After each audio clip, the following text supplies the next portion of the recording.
What's up, everyone? It's your favorite neighborhood pirate wolf boy, SilverDFanng, saying more YouTube reactions. Right now, we're going to be doing Hope It Ends with a Monster by Curious Archive. Really cool study of human philosophy, human fear, and pop culture apocalypses, and how some of them would just honestly be better choice than the other.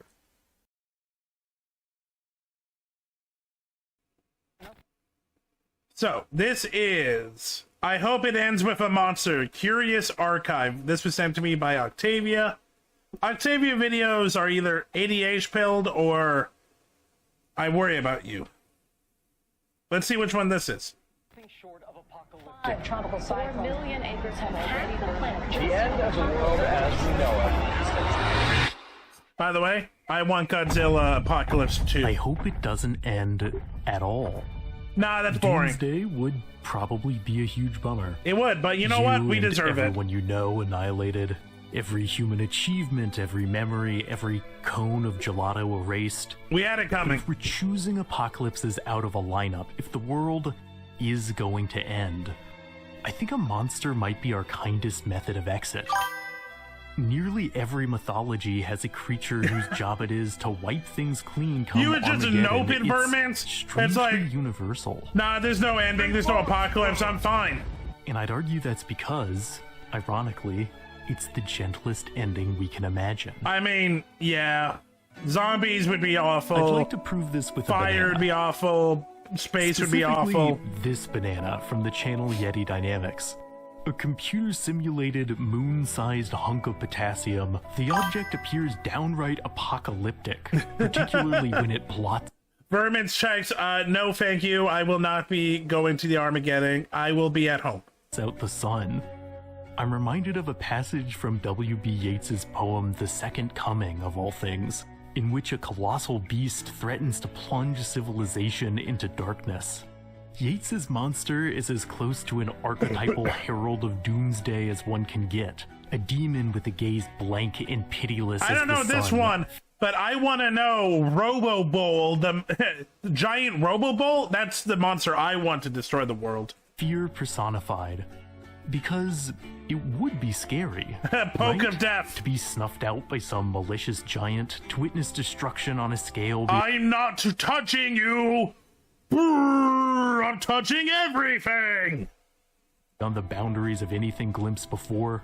Though not actively malevolent, a banana that size colliding with the earth would still obliterate humanity, kicking off a Yeatsian end of days. And silliness aside. If it's still made of banana parts, I don't know if it would, because it would just, first of all, it would die, coming into our atmosphere. It would burn apart. Nothing of the banana would survive re-entry. That should be a frightening concept. And yet when I gaze upon the great banana, or even a more traditional apocalyptic colossus, I find I'm rarely as scared as I should be. Because they're cool. Threats are it's a cool theoretically more horrifying than small ones. Get past a certain blockbuster threshold of destruction, I think devastation can start to feel like entertainment. This just tells me I need to watch more monster movies depicting absurdly vast creatures wreaking havoc. Animated to mimic something shot on a phone, these clips are usually posted with the caption, "What would you do in this situation?" Nothing, the I'm joke, dead. of course, being that there's nothing you could do. Yeah. And I think joke is the right word. Oh, I like hate the this. banana simulation. No, this one would be horrifying. Frightening. And they are fun. Because while, yes, a giant monster destroying everything would be how many people would just commit seppuku if they just saw a giant moon spider? horrific. If a threat is so big there's nothing you can do, you might as well watch the show. Yeah. It would be the funnest death. We're culturally well acclimated to seeing world-ending dangers as Hollywood spectacle. Correct. Just look at the legacy of a character like Galactus, a supervillain who helped establish the trope of a planet eater in pop culture. Ultron, baby! Galactus is the apocalypse at its most gloriously over the top. Yep. His very inception the result of writer Stan Lee gleefully pushing the boundaries of... Galactus is all Jack Kirby. Stanley was the writer, but this screams Jack Kirby design and Jack Kirby creation. Scale. I said to Jack, make him the biggest guy you can draw. There we go. When viewing Literally, entities with this magnitude of destructive power, individual lives lost become impossible for audiences to quantify. When the threats are this massive, the camera pulled this far back, humanity disappears, in the same way that crowds in a disaster movie become faceless cannon fodder. It is exceedingly difficult to remember the human cost of a large-scale apocalypse. It is exceedingly difficult to remember the individual. True. The film Beasts of the Southern Wild offers a uniquely personal perspective on not one, but two ends of the world. The first ending Never seen the is all movie. too familiar. But I've heard it's a great Out-of-control flooding movie. leveling entire communities, destroying housing, displacing families. The second ending is a little less familiar. Giant pig monsters, once frozen in ice, are seemingly coming to smash civilization to pieces. Both disasters loom large in the mind of our protagonist, a 6-year-old girl living in the Louisiana bayou. How could they not? To her, these calamities are not headlines. As part of a community living south of a protective levee, the floodwaters are literally at her doorstep, each day bringing another catastrophe, another symptom of a world out of balance. Not gonna lie, Jurassic Pig Monster is a creative end of the world. I did not expect that one. In his book, Hurricane Lizards and Plastic Squid, biologist I love Thor that title. Hansen states that when consequences seem distant, the human brain is perfectly capable of simultaneously understanding and ignoring abstract threats. He's citing George Marshall there, a writer famed for his research into how humans are, psychologically, extremely poorly equipped to handle our current climatological crisis. Oh, yeah. Because if a problem seems too large or too gradual to be imminently solvable, We our don't brains do will just anything. sort of shut down our fear response. Correct. We might feel a gnawing, non-specific dread about the state of things, sure, but it's hard to fully process an issue both massive and removed. What are we supposed to do in this situation? Well, pre-planning would help. You know, all those people that saying global warming and like we should really change how we treat the earth. Maybe listen to them. Maybe don't be a billionaire, be a millionaire. Maybe don't think of the short term, what can help you, but maybe think of the long term of our planet. Of course, it's harder to forget a threat when I'm it's hungry. flattening your home. Though there's an argument to be made that the more literal monsters of Beasts of the Southern Wild are an abstraction, an attempt It's by the delicious protagonist to silver. understand the tragedy surrounding her, there's ultimately nothing abstract about the danger she faces. When the film was shot on location in 2011, real flooding frequently interrupted the production, flooding which has since become precipitously worse. Is it surprising, then, that a child encountering such a calamity might imagine a different sort of ending? One equally colossal and destructive, but at least a little more theatrical, a little quicker. When compared to a slower exit, to an apocalypse that appears on the Are they news every saying night that the it was giant helpless to pigs avert? were Is the it so imagination of the irrational kid? to dream of a monster? Surtur would be fun. The show Carol and the End of the World I've also heard perfectly good things. captures the apocalyptic anxieties of our current era through two devices. There's Carol, and there's the end of the hurtling towards Earth. It's unclear, but we believe. Does your dog know it's the end of the world? Every second is precious now. The end of the world part is self-explanatory.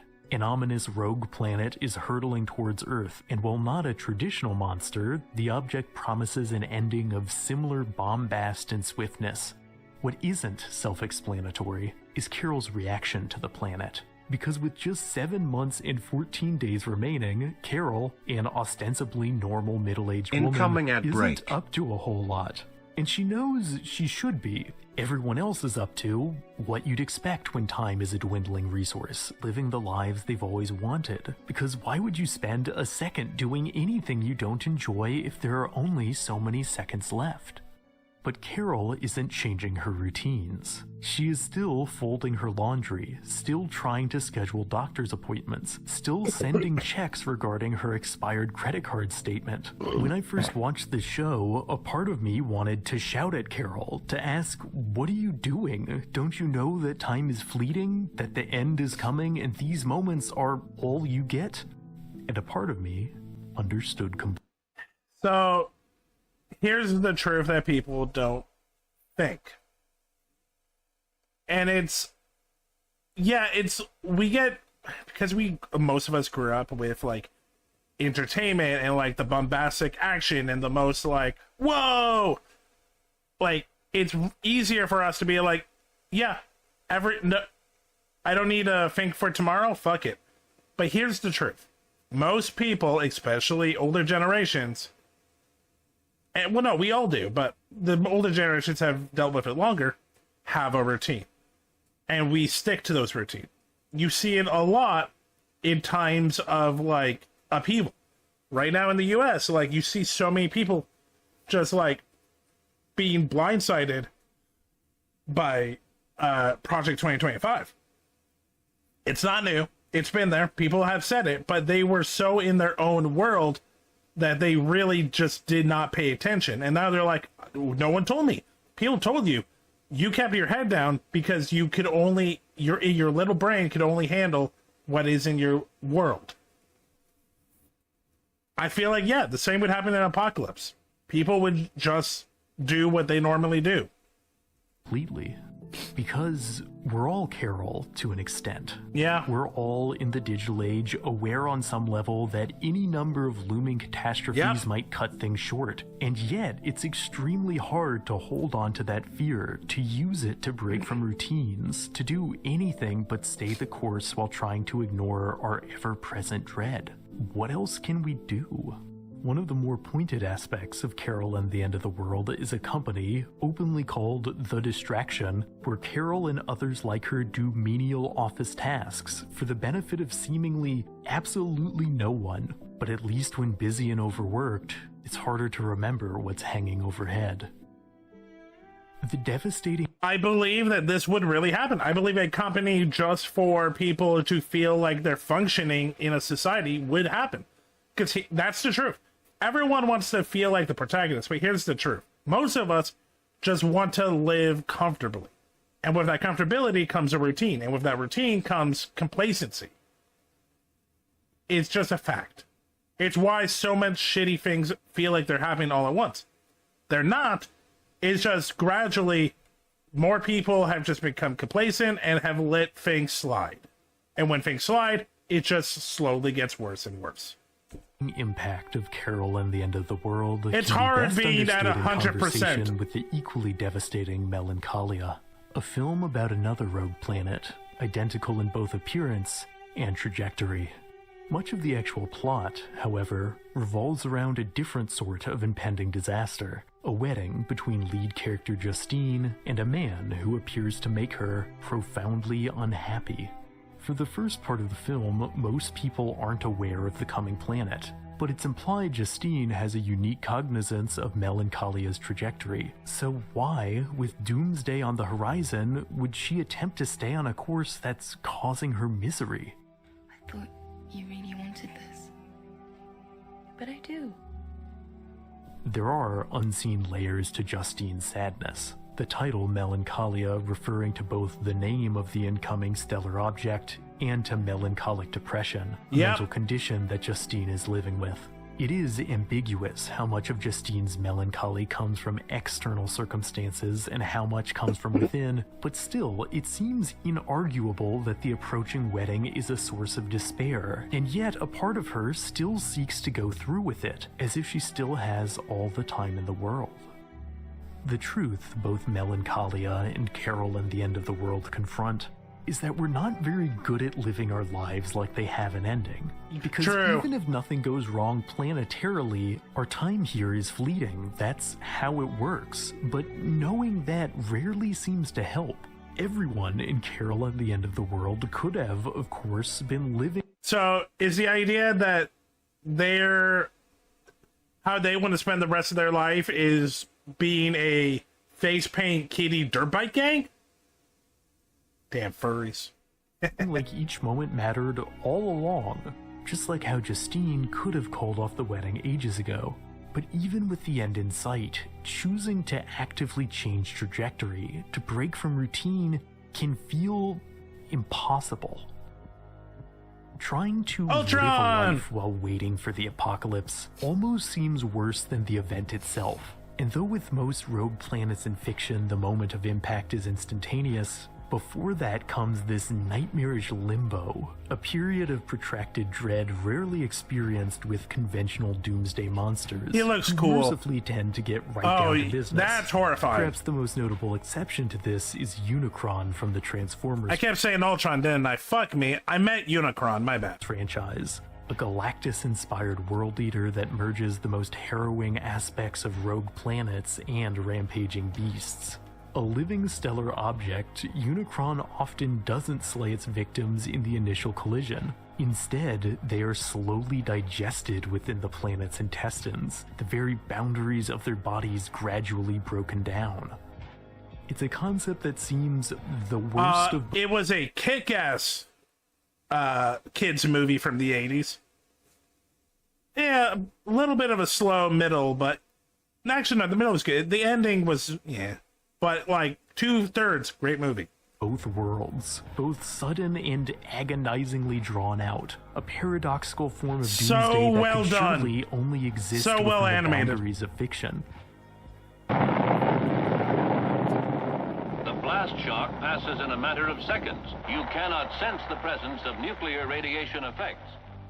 Atomic annihilation is the kind of ending that's difficult to encompass with a single metaphor. Like many apocalypses, it is frequently represented with a monster, either a fiery behemoth standing tall as a mushroom cloud, or a mutated human, a victim of lingering radiation. Both of these models capture an element of what makes a nuclear detonation so monstrous, but I think monsters alone fall short when trying to convey the horror of an ending both instantaneous and gradual, where it's almost better to be caught in the blast than to suffer through what follows. Fallout, Love and Monsters, yeah. If it were to kill you right out, Walking Dead. What scares me is that awful gas that deforms you.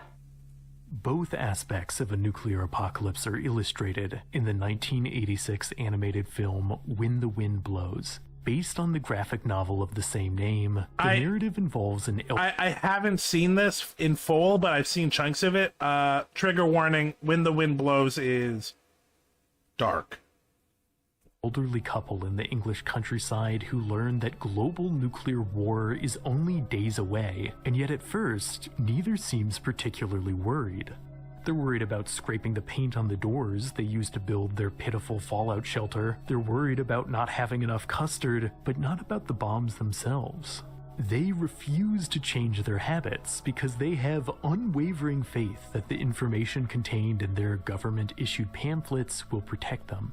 It's an outlook emblematic of Cold War attitudes that one must only follow procedure, and the end of the world can be gently sidestepped. Again, Fallout is a good modern example of this. Explodes.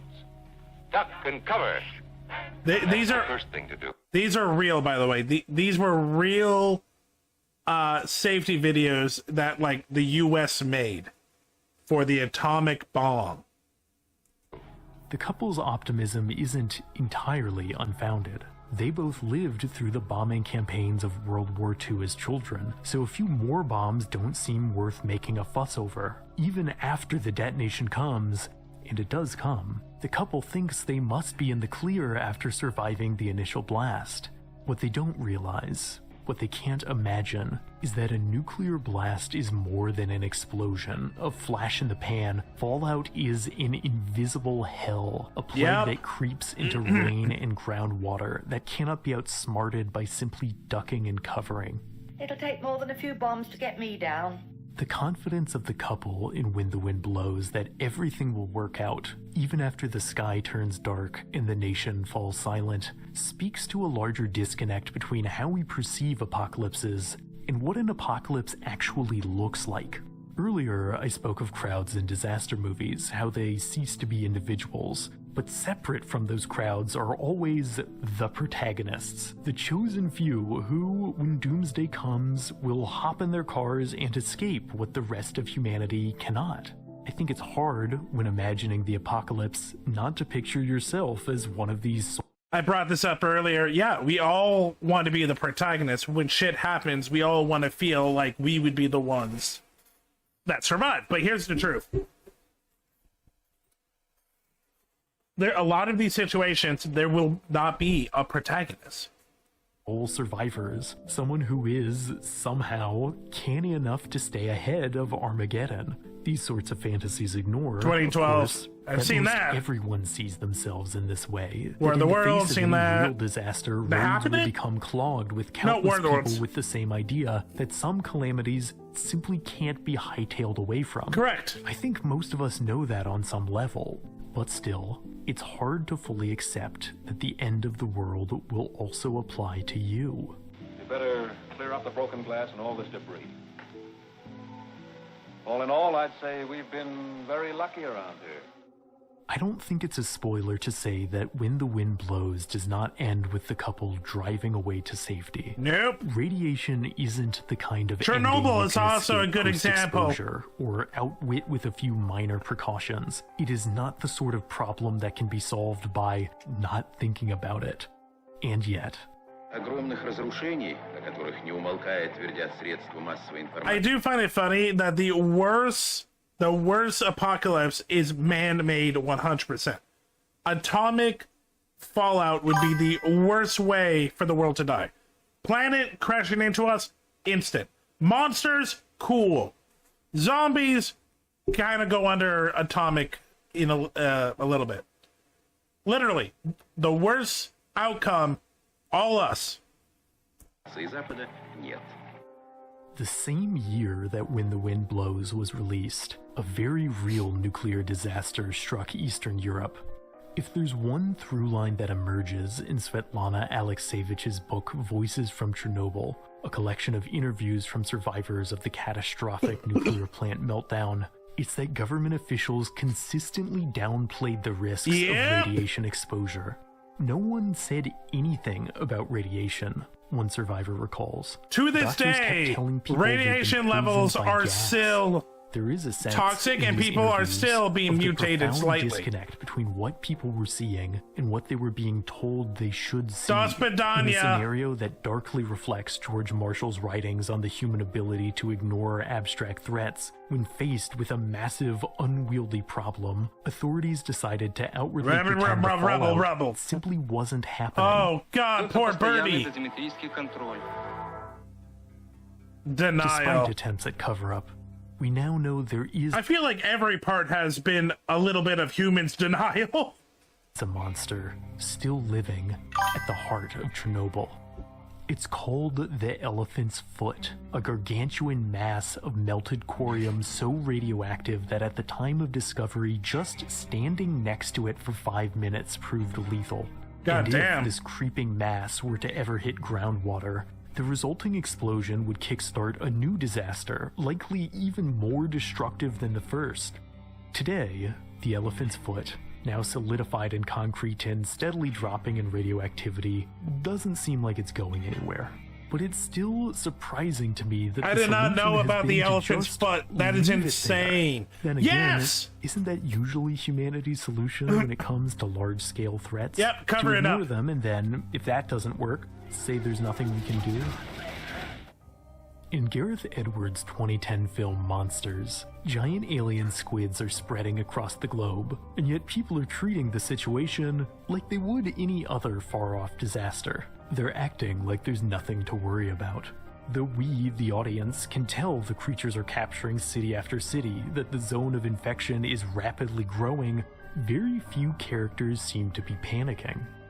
It's fine. This town isn't going to get hit for another 2 days. And despite our track record of ignoring dangers, a part of me wants to believe that if actual honest-to-God monsters showed up, humanity wouldn't continue on with a business-as-usual approach. And there's a part of me that understands what the director meant when he called this film the world's most realistic monster movie. People aren't running and screaming anymore. Their life goes on. It's kind of normal. Yep. There is, almost reassuringly, a fair bit of running and screaming. That's the thing. We would react. Maybe for the first week. But a lot of people would shut down. A lot of people would just find a way to survive, would find a way to live their lives. And we see that. We've seen so many examples of disasters and great collisions. We rally for the first week and then slowly we forget and we move on because it's not hitting us personally. In Cloverfield, another monster flick from the same era, also attempting to be quote-unquote realistic. In 2008, this meant shooting the whole thing in found footage style shaky cam. Which was cool. A stylistic approach that, in a way, makes the film feel like the ancestor of the "what would you do in this situation" clips of today. Like those videos, Cloverfield strives for a kind of point-of-view immersion, to the point where the film was advertised less like a movie and more like an event you could choose to live through. In a way, the film is an experience. The experience of what it would be like if you were there when this giant monster attack occurred. But is Cloverfield believable as a real incident? In a strange way, I hope so. Because I think this scenario, horrifying as it appears, is actually preferable to the one in Monsters. At least here, everyone is taking the creature seriously. Everyone is screaming, but they're all screaming together. No one in the crowd is saying... Again, though, the difference is, in Cloverfield, it just happened. And that's the problem. We would act for the first, week. But slowly, less and less people would care. And that's sadly what I think Monster is getting at. It's not that big a deal, or we should still go to work tomorrow. I can't say that recent experiences have given me an abundance of hope in humanity's ability to handle or even learn from global crises. In his article, Why We Don't Remember Pandemics, Thank you! Mark Hohensbaum writes that despite high death tolls... This was 2022? Oh my god. In 2025, the amount of people who just forgot COVID and forgot everything we went through is fucking insane. Disease is one of those sizable yet removed threats we have difficulty fully processing.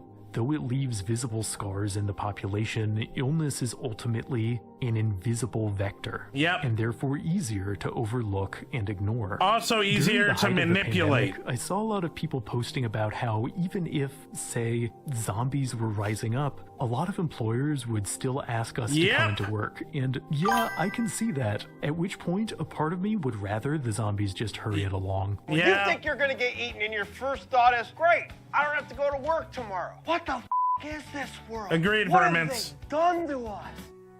Has the world ending with a monster always seemed like a relatively less terrible form of apocalypse? Here's the reason. A, it's cool, but more importantly, we feel like this isn't something we did. It's less depressing, and that's the truth. We don't want to be depressed at the end. After all, it's not like the ancient Norse were aware of the atomic bomb, so their monster-filled prophecy of Ragnarok was probably just the scariest ending they could imagine. It probably wasn't seen as a mercy, right? I'm genuinely not sure.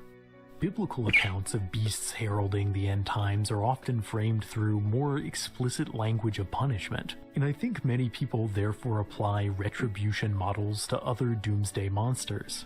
But I wonder if some ancient people saw monsters more as bananas in the sky. That is to say, exits so grand and immediate they lend themselves to disassociation.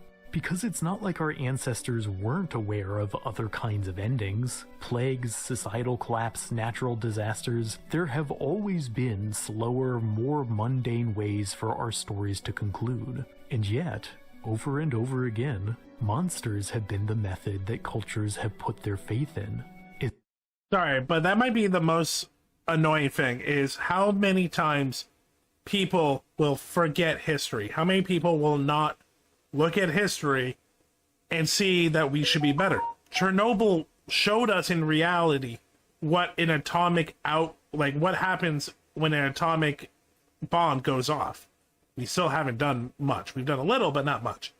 The plague showed us what a pandemic would look like, and people love Black Plague history in school, Black Plague movies, Black Plague stuff. But no one really took it to heart when it happened to us. History repeats itself. And that's not a fun saying. It is, we are dumb. As if we have some innate understanding that these beasts will make for the best finale. The director of Monsters spoke explicitly about this instinct for monstrous endings when he made his next film, about a figure that looms slightly larger. Godzilla is back with a big new Hollywood reboot. I'm here at the new Godzilla's LA premiere. In Gareth Edwards' 2014 reimagining of Godzilla, it was okay. The big G-Man is no longer a direct metaphor for atomic annihilation. Instead, he's a creature implied to have existed since time immemorial. A monster that it seems has always been there, ready to violently right the scales of the natural order when the time comes.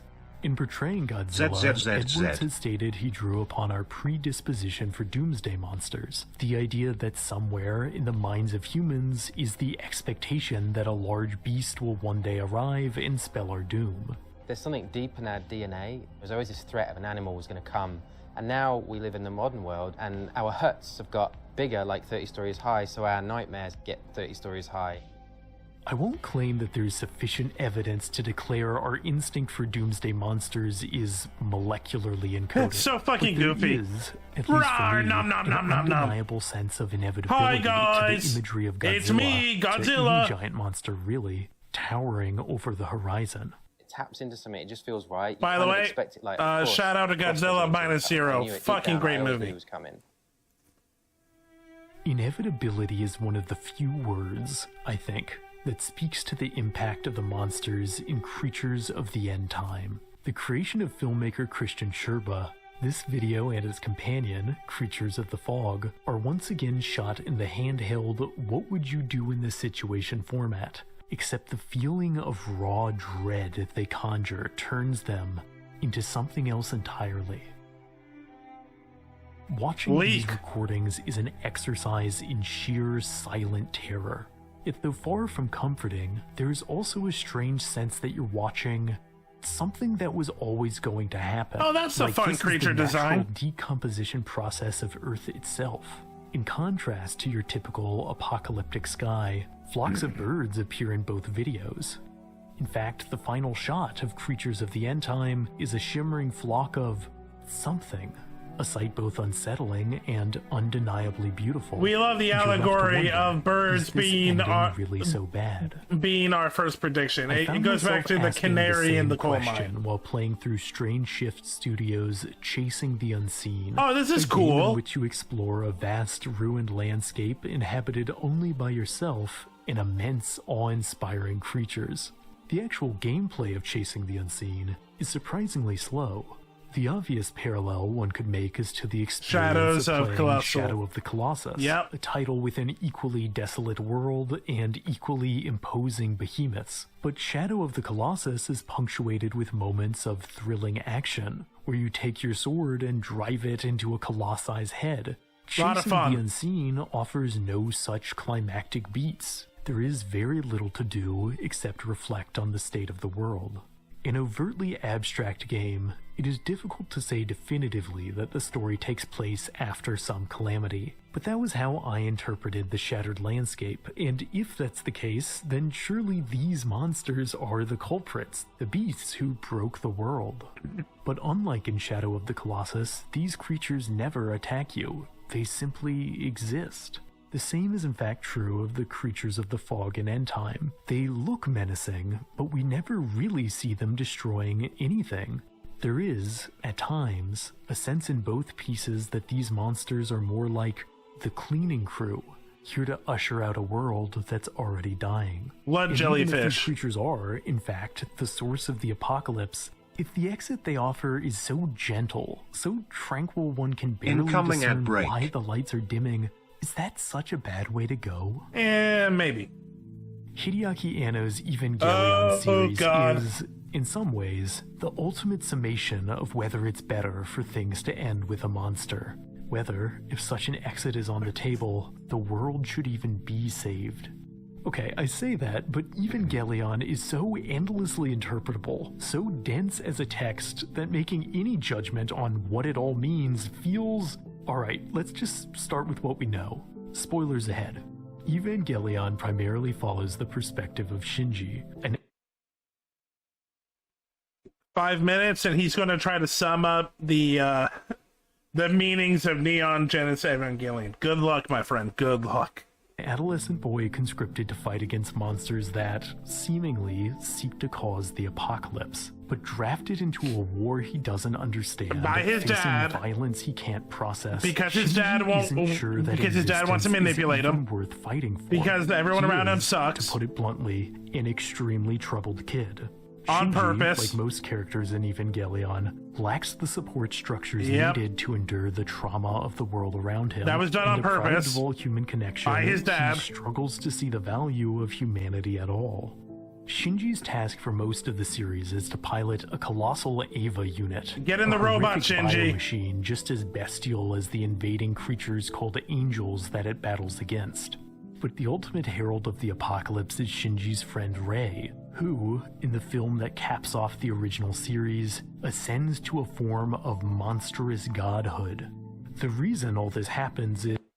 Oh, okay, they might actually say it. So complicated, it's a whole thing. It's a whole thing, but what's important is that Rei, seemingly, isn't ending the world out of malice, but out of mercy. Her decision actually borrows from a pre-existing plan by a secret society of humans to end suffering through something called the Human Instrumentality Project. In abstract, the goal of said project is to erase our ability to hurt each other. Okay, so he's not going to bring it up. Yeah, so Rei is genetically made with, like, angel parts to be, like, New Eve. Like, they have another another angel they call Adam, and they're like trying to create a new destructive world. Also, Shinji's dead mom's DNA is a part of Rei, and that's why Shinji's dad is really creepy to Rei. It's a lot. It's a lot. To wage war, to make any mistakes at all, by becoming a single unified collective. In practice, it means everyone turns into orange goo. And Shinji doesn't seem entirely against this plan.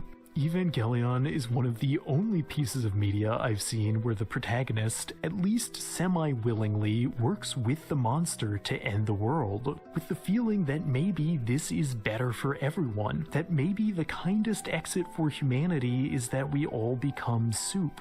No longer will we be separate, no longer will we drop bombs or poison our planet or cause any of the other terrible endings we might have closed the book with. What should we do in this situation? Nothing. We're all goo now. We can finally stop worrying. Except, that's not where the story ends. Despite everything he's been through, all the suffering that others have caused and he has caused for others, Shinji ultimately rejects this easy exit. Though the human condition is one of agonizing uncertainties, he decides that humanity is still worth the gamble. And so, the monster crumbles away. I've heard people describe this series as nihilist, and though it is undeniably at times extremely dark and pessimistic, I'm not certain that label makes sense for a story that concludes with the assertion that the best ending is the one where the world keeps turning. I honestly find this finale extremely uplifting. Then again, there is that final section where reawakening from the goo, Shinji... That's the thing. There's 2 movies, and they're both canon to the 90s series. There's a big reason why they fought to redo the whole story with the movies. She finds the world still, in many respects, a place of ruin, where actions still have consequences, where the struggle never ends. Maybe the true appeal of a monster is that it takes away the burden of accountability. When bombs fall, seas rise, contagion spreads, all those things are, at least on some level, the fault of humanity. And that's not a fun concept. But if, like, a wolf eats the sun, I mean, that's just bad luck. Yep. Unfortunately, we don't want to be blamed. Fortunately, I think it's we don't want to feel bad. Unlikely that's where things are headed. The kind of ending we'll get probably is going to be up to humanity. And that kind of sucks, to be perfectly honest, because the problems we're facing are unwieldy systemic issues. And things and things that people in power could help, but they refuse.